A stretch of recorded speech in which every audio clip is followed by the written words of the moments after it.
শুধুমাত্র এই দোয়াটি একবার পড়েন, আল্লাহ তাআলা আপনার 90 বছরের গুনাহ মাফ করে দেবেন ইনশাআল্লাহ।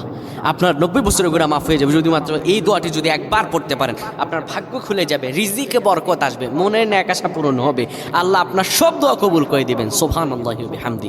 এত ফজিলত, এই দোয়াটা আপনারা শেয়ার করে দিবেন। এই যুবকেরা, আমল না করেও সওয়াব পাবা। তোমার একটি শেয়ারে, একটা বাটনে প্রেস করে তুমি সওয়াব পেয়ে যাবা। কারণ তুমি আমল না করো, অন্য কেউ যদি তোমার শেয়ারের বদৌলতে আমল করে সওয়াব তুমি পেয়ে যাবা। নবীজির হাদিস। আমার ভাইয়েরা, আল্লাহর কাছে দোয়া করা, আল্লাহর কাছে দোয়া চাওয়া, এটি হলো মুমিনদের কাজ। আমার আল্লাহ বান্দাকে বলেন, বান্দারে উদউনি আস্তাজিব লাকুম, আমার কাছে চাও, আমার কাছে চাইলে আমি আল্লাহ তোমাকে দিয়ে দিব। কেউ যদি একবার এই দোয়াটি পড়তে পারে, দোয়াটি হলো রব্বি ইন্নী যালামতু নাফসি ফাগফিরলি। কেউ যদি এই দোয়াটা একবার পড়তে পারে, আমার আল্লাহ তাআলা তার 90 বছরের গুনাহগুলো মাফ করবেন। কবিরা গুনাহ